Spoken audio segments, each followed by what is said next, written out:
Doctor কাল কখন আইছো? রাতে। ও আচ্ছা, তাইলে তো অনেকক্ষণ ঘুরছো। পুলিশ পাঞ্জাবিওয়ালা কিন্তু ভালো আছে। তোমাকে দুজনকে কাল মেলা সুন্দর লাগতেছিল। হুম। তাজেল কিছু বলল না, কিন্তু একটু পর পর মেহবিনের দিকে তাকাতে লাগলো। তা দেখে মেহবিন বলল, কিছু বলবে নেত্রী? আজ আমরা জুলাপাতি করুম, তোমার দাওয়াত রইল।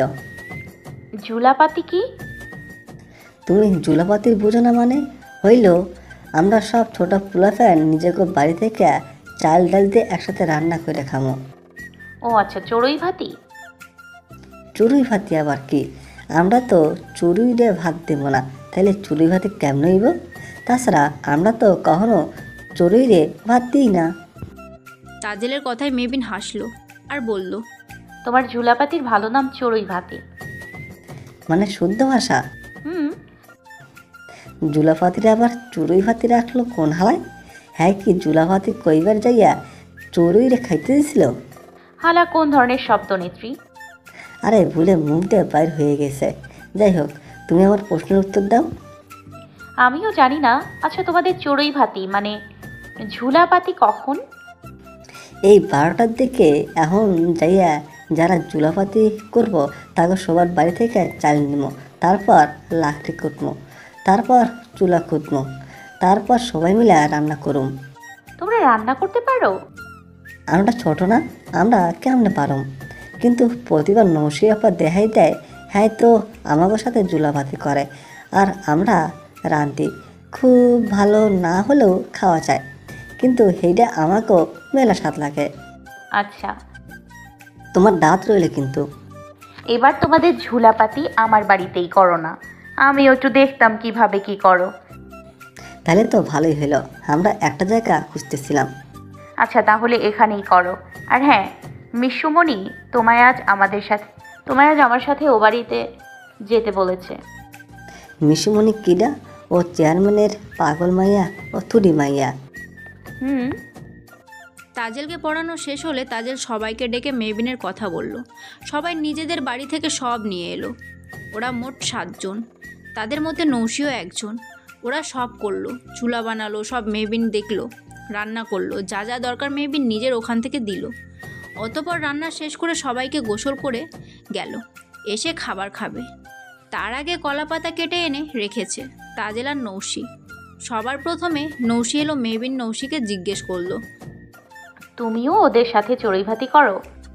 ওরা তো আর রান্না পারে না, তাই ওদের সাহায্য করার জন্য আমি থাকি। তাছাড়া আমার এটা ভালোই লাগে।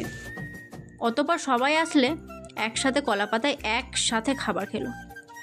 মেহবিন সবাইকে চকলেটও দিল। সবাই খুশি মনে বাড়ি চলে গেল। দুপুর 2টার পর মেহবিন তাজেলকে নিয়ে চেয়ারম্যানের বাড়িতে গেল। বাড়িতে ঢুকতেই মেহবিন একটা মুখ দেখে একটু থমকে গেল। মিশু ওকে দেখেই দৌড়ে এসে ওকে নিয়ে একটা মেয়ের সামনে দাঁড় করিয়ে বলল, ফুল, ও হলো রাই। মেহবিন অস্ফুট স্বরে বলে উঠল, রাই? রাই? রাইফা নূর। মেহবিন অস্ফুট স্বরে মেয়েটার নাম নিলেও বোধহয় নামটা কেউ শুনতে পায়নি। মেয়েটাও মেহবিনের দিকে অদ্ভুত দৃষ্টিতে তাকিয়ে আছে। কেউ কিছু বলছে না দেখে মিশু আবার বলল, ফুল, তুমি কি শুনতে পারছো? ও হলো রাইফা, আর রাইফা হলো আমার ফুল বন্ধু। মিশুর কথায় মেয়েটি জোরপূর্বক হেসে বলল, ও আচ্ছা, তাহলে এই তোমার বন্ধু আপু? হ্যাঁ, এটা আমার বন্ধু। মেয়েটা মুচকি হেসে বলল। আসসালামু আলাইকুম। মেহবিন বলল, ওয়ালাইকুম আসসালাম। আপনার নামটা যদি বলতেন। আপনি আপুর বন্ধু, আমি তো আর সেই হিসাবে আপনাকে বন্ধু বলতে পারি না। এবার মেহবিন মুচকি হেসে বলল, আমি ডক্টর মেহবিন। ডক্টর মেহবিন? জি। আর ও হলো তাজেল, আমার বন্ধু। তখন তাজেল সালাম দিল রাইফাকে। রাইফা এর জবাব দিল। মেহবিন মিশুকে বলল, ফুল, ইনি তোমার কে হয়? কাকার ছেলে সাইদ আছে না, ওর বউ। ও আচ্ছা। তাজেল, চলো আমরা অনেক খেলবো। ফুল, তুমিও চলো। তখন পাশ থেকে শাহিদ বলল, মিশু আপু, আমার সাথে তোমার বন্ধুর পরিচয় করিয়ে দেবে না? তোমার সাথে কেন পরিচয় করিয়ে দেব? তোরে আমার ভালো লাগে না। তুই কি রাইফার মতো ভালো নাকি?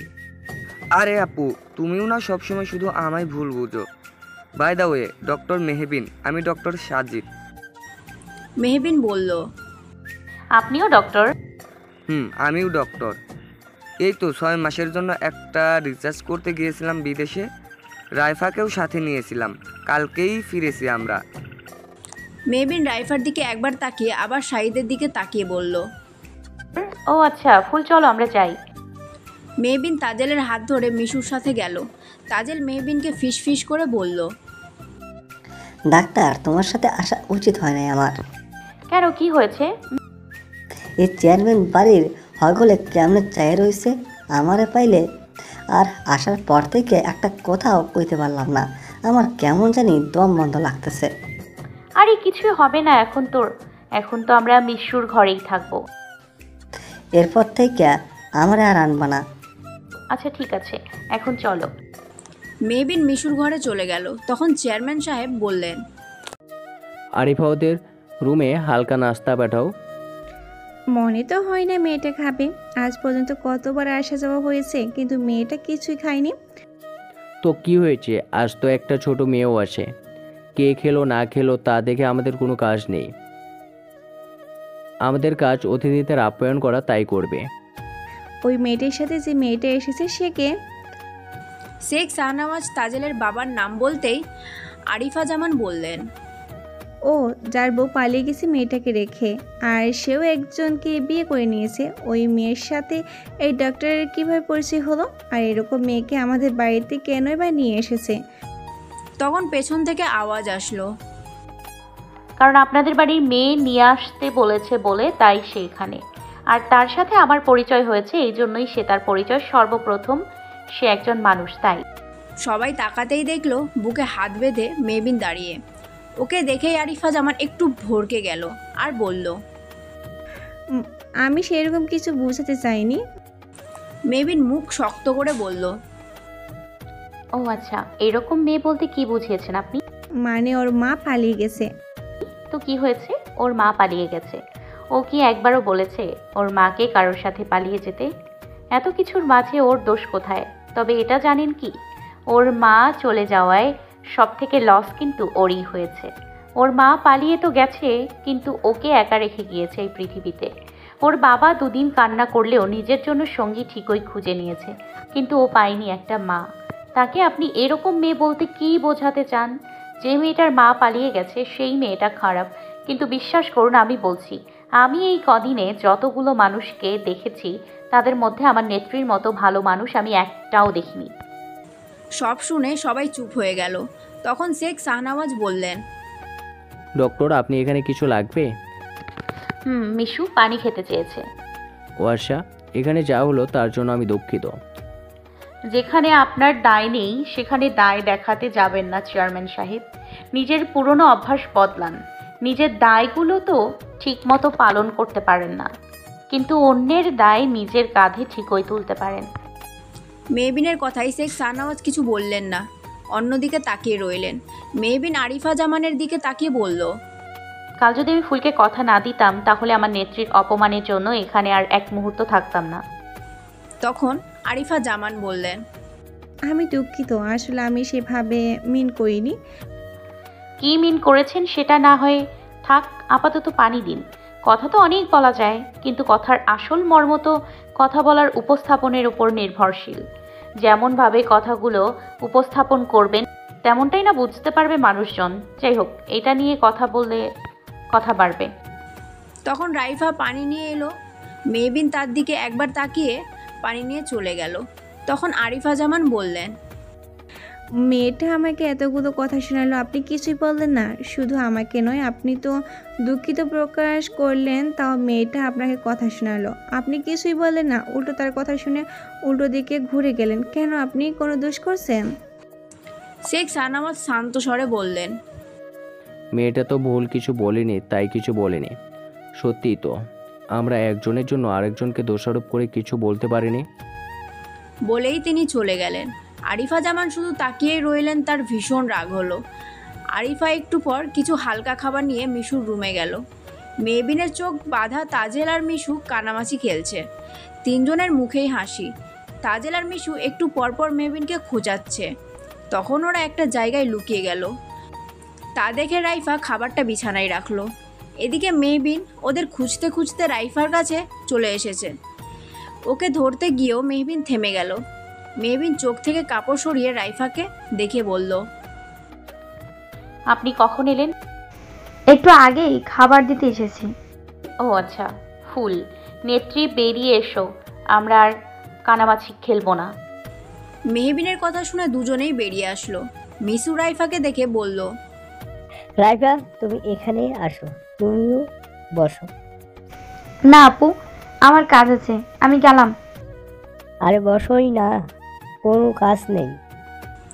মিশুর জোড়াজুড়িতে রাইফা বসলো। মেহবিন তাজেলকে নিয়ে একপাশে বসলো। কিছুক্ষণ গল্প করলো। মেহবিন একটা কথাও বলল না। মিশু তাজেলকে নিয়ে নাস্তা খেলো, কিন্তু মেহবিন এক গ্লাস পানিও খেলো না। কিছুক্ষণ পর মেহবিন মিশুর থেকে বিদায় নিয়ে চলে গেল। এত তাড়াতাড়ি যাওয়ার জন্য মিশু কিছুই বলল না, কারণ সে আজ ভীষণ খুশি। আমার উপস্থিতি যাদের মনে খুশি আনতে পারে না, তাদের সাথে আমার দেখা না হোক। তবে এবার আরবাজ আর মুখরের সাথে মেহবিনের আরও একজন পরিচিত মানুষ পোস্টটা দেখতে পেল। যদিও সে মেহবিনেই যে এই পেজের মালিক সেটা জানে না। তাহার সাথে আমার বারবার দেখা হোক, আর তাহার আর আমার প্রতিটা সাক্ষাৎ তাহার মুখে এবং আমার মুখে হাসি ফোটার কারণ হোক। বিহঙ্গিনীর কাব্য আইডি থেকে একটা পোস্ট হলো। পোস্টটা চোখে পড়তে মেহবিন মুচকি হেসে লিখল, প্রতিটা সাক্ষাতেই প্রতিবারের মতো ফুল দেয়া হোক। হাসার কারণ এমনিতেই হয়ে যাবে। ওপাশ থেকে রিপ্লাই আসলো, তার মানে আমার জন্য তাহার মুখে হাসি ফুটে না, শুধু ফুলের জন্য হাসি ফুটে ওঠে। আমি কখন বললাম শুধু ফুলের জন্য হাসি ফুটে ওঠে? তাহলে প্রথমে কি বললে? সেখানে কি আমাকে মেনশন করেছো একবারও? সে কি জানে সে নিজে একটা ফুল, যাকে দেখে আমার মুখে হাসি ফুটে ওঠে? হ্যাঁ, আর কিছু না। আরে ফুল তো মেয়েদেরকে বলে, তুমি আমাকে বলছো কেন? এই কথাটা না হয় আমি বলতে পারি, তুমি কেন? এমনি আমার তো ভালোই লাগছে। তাছাড়া শখের মানুষকে যে কোনো নামে সম্বোধন করা যায়। তাই বলে মেয়েরই সম্বোধন? তাহলে আপনাকে ফুল না ফল বলবো, এটা বললে ভালো লাগবে। ধুর ধুর, এসব কি বলো? আমি কাব্যই ঠিক আছি, কি ফুল ফল শুরু করেছো? এখন এসব বাদ দিন। আচ্ছা কাব্য, আমার একটা কথা বলুন তো। আপনি একজন পুলিশ অফিসার, আপনার কত কাজ, তার মাঝেও আমার পোস্ট দেখে আপনি রোজ পোস্ট করেন। আমি কমেন্ট করলে সাথে সাথে রিপ্লাইও করেন। একটা মানুষ 24 ঘন্টা সবসময় ব্যস্ত থাকে না। হ্যাঁ, একটা কাজ করছি, সেখানে শখের মানুষের জন্য 30 সেকেন্ড সময় বের করে তার পোস্ট দেখা খুব বড় ব্যাপার নয়, শুধু দরকার একটু মানসিকতা। তাছাড়া যে সময়টায় আমি বিহঙ্গিনীর কাব্য আইডি থেকে তোমার সাথে কথা বলি, সেটা আমার ছুটির পর। আমি বাড়ি আসি তখন। একটা মানুষের যতই ব্যস্ততা থাকুক, সেখান থেকে সময় বের করাটা তার নিজের ওপর ডিপেন্ড করে। সে চাইলেই করতে পারবে, এটা বড় কোনো ব্যাপার না। শুধু একটা কথা মাথায় রাখতে হবে, সেটা হলো আমাকে সময়টুকু বের করতে হবে। অধিকাংশ মানুষ বলে থাকে ব্যস্ত ছিলাম তাই তোমার সাথে যোগাযোগ করতে পারিনি। ব্যাপারটা হলো সে চেষ্টাই করেনি সময় বের করার। কমেন্টটা পড়ে মেহবিন লিখলো, বুঝলাম। কি বুঝলে? একটা মানুষ সব সময় ব্যস্ত থাকে না। ব্যাস এটুকুই? তো আরও কিছু বোঝার কথা ছিল নাকি? তেমন কিছুই না। ওহো, মনে পড়েছে, আরও একটা জিনিস বুঝতে পেরেছি। কি? এটাই যে মানুষ তার শখের মানুষের জন্য ব্যস্ততার মাঝেও সময় বের করতে পারে। এই কথাটা আগে বললেই হতো। আগে বললে কি হতো? কিছু না। আচ্ছা। মেয়ে তুমি এমন কেন? কেমন? অদ্ভুত রহস্যময়ী। আচ্ছা। দেখতে দেখতে এভাবেই কেটে গেল 3টা মাস। এখন গ্রামের সবাই মেহবিনকে বেশ ভালোভাবেই চেনে।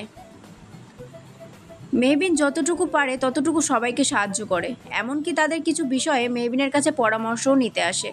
মেহবিনের সময়টা বেশ ভালোই কেটেছে নেত্রী গ্রামের মানুষদের নিয়ে। সে প্রতি শুক্র শনি মিশুর সাথে দেখা করত, মাঝে মাঝে মুখরের সাথেও ঘুরতে যেত একটু। মেহবিনকেও শেখ শাহনওয়াজ পরিবারের একজন করে নিয়েছে। এতে অবশ্য কিছু মানুষের অবজেকশন ছিল। মেবিনের তাদের ব্যাপারে কিছু যায় আসে না। দুদিন ধরে মেবিনের জ্বর এসেছে। তাজেল দিনের বেলা মেহবিনের কাছেই থাকে। রাত প্রায় 10টা, এখন জ্বর অনেকটাই কম, কিন্তু শরীরটা বেশ দুর্বল। ও একা একাই শুয়ে আছে। এমন সময় মুখরের কল এলো। এত রাতে কল করেছে, একটু চিন্তিত হলো আর ফোন ধরলো। ও ধরতেই কিছু শুনতে পেলে ও বুঝতে পারলো মুখরকে কেউ তাড়া করেছে, কিন্তু মুখরের আওয়াজ পেল না। ও ফোন কেটে মুখরের ফোন ট্রেস করার চেষ্টা করলো। ও দেখতে পেল এখন মুখরের লোকেশন ওর বাড়ির থেকে আধা কিলোমিটারের দূরে। ও বের হবে, বারান্দায় এসে তালা খুললো। বের হবে নাকি ভাবতে ভাবতেই কেউ ওর বাড়ির গেট দিয়ে ঢুকে পড়লো। ও লোকটাকে কিছু করবে তার আগেই ও রক্তাক্ত অবস্থায় মুখরকে দেখতে পেল। ও তাড়াতাড়ি করে মুখরকে ধরে নিজের ঘরে নিয়ে গেল। ঘরে নিতেই মুখর ব্যালেন্স রাখতে না পেরে পড়ে গেল। হাত মাথা দিয়ে রক্ত পড়ছে। মেবিন এই অবস্থা দেখে আতকে উঠলেও প্রথমে বারান্দার কেচি গেটে তালা মারল। ঘরের দরজায় পর্দা টেনে দিল। মুখরকে ধরে বিছানায় শুইয়ে দিল। মুখর অসহায় মুখে মেহবিনের দিকে তাকিয়ে রইল। ওর শরীরে অবশিষ্ট শক্তি নেই বোধহয়। মেহবিন গরম পানি দিয়ে মুখরের রক্ত পরিষ্কার করতে লাগলো। হাতে একটা গুলি লেগেছে, তা প্রথমে খেয়াল না করলেও পরে করেছে। বাসায় সব কিছুই রাখে মেহবিন, আজও ব্যতিক্রম নয়। কিন্তু সমস্যাটা হলো মুখরকে নিয়ে। যদি ও ব্যথায় চিৎকার দেয় তাহলে সবাই জেনে যাবে এই বাড়িতে মেহবিনের সাথে পুরুষ মানুষ আছে। মেহবিন বলল, আপনার তো গুলি লেগেছে, এটাকে এখনই বের করতে হবে। মুখর অসহায় স্বরে ভাঙা ভাঙা গলায় বলল, সমস্যা নেই, তুমি বের করো। আপনি ব্যথাটা সহ্য করতে পারবেন তো? পারবো। বিছানায় মেহবিনের একটা ওড়না ছিল, ওটা নিয়ে মুখর নিজের মুখে যতটা ঢোকানো সম্ভব ঢুকিয়ে নিল আর কামড় দিয়ে ধরে রাখলো। মেহবিনের আজকে নিজেকে অনেক অসহায় লাগছে। এর আগে বোধহয় ও এতটা অসহায় বোধ করেনি। মেহবিন আস্তে আস্তে ধীরে বুলেটটা বের করতে লাগলো যাতে মুখরের কম ব্যথা লাগে। বুলেটটা বের করার সময় যেন মেহবিনের নিজেরই জান বের হচ্ছিল। মুখর ছটপট করছিল, তবুও একটা শব্দ বাইরে যেতে দেয়নি। কাপড়টা শক্ত করে কামড়ে ধরে রেখেছিল। মেহবিন হাতের ব্যান্ডেজ শেষ করে মাথায় ব্যান্ডেজ করে দিল। তারপর রান্নাঘরে গিয়ে স্যুপ বানিয়ে নিয়ে আসলো। মেহবিন যত্ন সহকারে মুখরকে খাইয়ে দিল, ওষুধও খাইয়ে দিল। এখন মুখরের বেশ ভালো লাগছে। ওর একটু ফ্রেশ হওয়া প্রয়োজন। এখন তো উঠতে পারবে না, তাছাড়া বাইরে বের হওয়াটাও টাফ। বারান্দায় বাথরুম। মেহবিন এত ঝামেলা না নিয়ে বালতি করে পানি নিয়ে এলো। তারপর শার্টে হাত দিয়েই মুখর বলল, কি করছো? দেখতেই তো পাচ্ছেন শার্ট খুলছি। আস্তাগফিরুল্লাহ, নাউজুবিল্লাহ, কি বলো? শার্ট খুলছো কেন? আপনার কি মনে হয় এই অবস্থায় আপনার শার্ট খুলে আমি কি করব? কি করবে মানে? আমার ইজ্জত তো হরণ করতে পারো। সিরিয়াসলি কাব্য, আপনার এই বাচ্চামো দেখে আমার ভীষণ রাগ লাগছে এখন। আপনি কি সারা রাত এই রক্তমাখা ময়লা শার্ট পরেই থাকবেন? তো কি করব? তোমার সামনে খালি গায়ে থাকবো নাকি? আমার লজ্জা করবে না? আপনার লজ্জা লাগবে না? নিচে তো স্যান্টু গেঞ্জি আছে, তাই না? খুলুন তো, খুলুন। ও হ্যাঁ, আমি তো ভুলেই গিয়েছিলাম। মেহবিন মুখরের শার্ট খুলে দিল আর গামছা দিয়ে শরীর মুছিয়ে দিল, আর পেছনের বারান্দায় গিয়ে ভালো করে পা ধুইয়ে দিল। তারপর বিছানায় শুইয়ে দিল, আবার ওপরের কম্বলটা টেনে দিল। ও চেয়ারে বসে বলল, এসব কি করে হলো? মুখর একটা দীর্ঘশ্বাস ফেলে বলল, পুলিশ স্টেশন থেকে বাড়ি ফিরছিলাম, এমন সময় দেখি কেউ রাস্তায় পড়ে আছে। সেটা দেখতে বাইরে বেরিয়ে তার কাছে যেতেই কেউ আমার মাথায় কিছু একটা দিয়ে আঘাত করলো। পেছনে ঘুরে দেখি বেশ কয়েকজন, ততক্ষণে রাস্তার মানুষটাও দাঁড়িয়েছে। পরে ওদের থেকে জানতে পারলাম নিশাচর পাঠিয়েছে আমাকে শেষ করতে। এতদিন নাকি আমাকে সময় দিয়েছিল, কিন্তু আমি তার বিরুদ্ধে গিয়ে বাবুলকে বের করে আবার জেলে ঢুকিয়েছি। তাই নাকি আমার সময় ঘনিয়ে এসেছে। আমি ওদের কথা শুনে রিভলভার বের করি আর দৌড়ে অন্য একটা জায়গায় গিয়ে লুকিয়ে ওদের দিকে গুলি ছুড়ি। ওদের সাথে গোলাগুলি শুরু হয়, কিন্তু আমি একা কিছুতেই ওদের সাথে পারছিলাম না। গাছের মাধ্যমে নিজেকে আড়াল করি, তবুও একটা লেগেই যায় হাতে। এদিকে আমার গুলিও শেষ হয়ে যায়। কি করব বুঝতে পারছিলাম না। তারপরেই দৌড় লাগাই। তারপর জানি না দৌড়াতে দৌড়াতে কখনই এলাকায় ঢুকে পড়েছি। এদিকে শরীরের শক্তিও ফুরিয়ে এসেছিল। তাই তোমাকে ফোন দেই, তখনই ওরা আমায় দেখে ফেলে, আবার তাড়া করে। তারপরেই কোনো কিছু না ভেবে ওদের থেকে লুকিয়ে এখানে চলে আসি। ও আচ্ছা, বাকি কথা পরে দেখা যাবে, এখন আপনি ঘুমান। তুমি কি করবে? এসো, শুয়ে পড়ো। আপনি ঘুমান আগে, তারপর শুভ। আমি আপনার মাথায় হাত বুলিয়ে দিচ্ছি। মেহবিন মুখরের মাথায় হাত বুলিয়ে দিতে লাগলো। কিছুক্ষণের মাঝেই মুখর ঘুমিয়ে পড়ল। মেহবিনের শরীরটাও খুব একটা ভালো না, তাই ও নিজেও মুখরের মাথার কাছে বসে বসেই ঘুমিয়ে পড়ল। এদিকে রাতে মেহবিনের জ্বর বেড়ে গেল। ও ঠান্ডায় কাঁপছিল। হুট করেই মুখরের ঘুম ভেঙে গেলে ও দেখলো মেহবিন এই শীতের মাঝেও কিছু নেই, ও ঠান্ডায় কাঁপছে। মুখর উঠতেই ওর মাথা আর হাত প্রচণ্ড ব্যথা। ও মেহবিনকে ডাকতে লাগলো আর বলল ওর পাশে শুয়ে পড়তে। মেহবিন ঘুমের ঘোরেই মুখরের পাশে শুয়ে পড়ল। মুখর কম্বলটা ভালো করে দিয়ে দিল আর মেহবিনের কপালে একটা চুমু দিয়ে ওকে এক হাত দিয়ে জড়িয়ে ধরে রইল। এই মুহূর্তে ও উঠতে পারছে না, তাই ওষুধ বা মেহবিনের জন্য কিছুই করতে পারছে না। এই জন্য ওর আফসোসের শেষ নেই, কিন্তু একটু উষ্ণতা ঠিকই দিতে পারবে। তাই হাতে ব্যথা থাকা সত্ত্বেও ও মেহবিনকে জড়িয়ে ধরে রাখলো। কখন যে নিজেও ঘুমিয়ে গেল ও বুঝতেই পারল না। সকালবেলা বাইরে থেকে কারো ডাকে মেহবিনের ঘুম ভেঙে গেল। ঘুম ভাঙতেই নিজেকে মুখরের বাহুডোরে পেল, দেখে এক প্রকার চমকেই গেল সে। এদিকে বাইরের আওয়াজও তীব্র হচ্ছে। ও তাড়াতাড়ি করে মুখরকে কম্বল দিয়ে ঢেকে উঠে এলো। বারান্দায় এসেই এক প্রকার থমকে গেল আর মুখ দিয়ে অস্ফুট স্বরে বেরিয়ে এলো,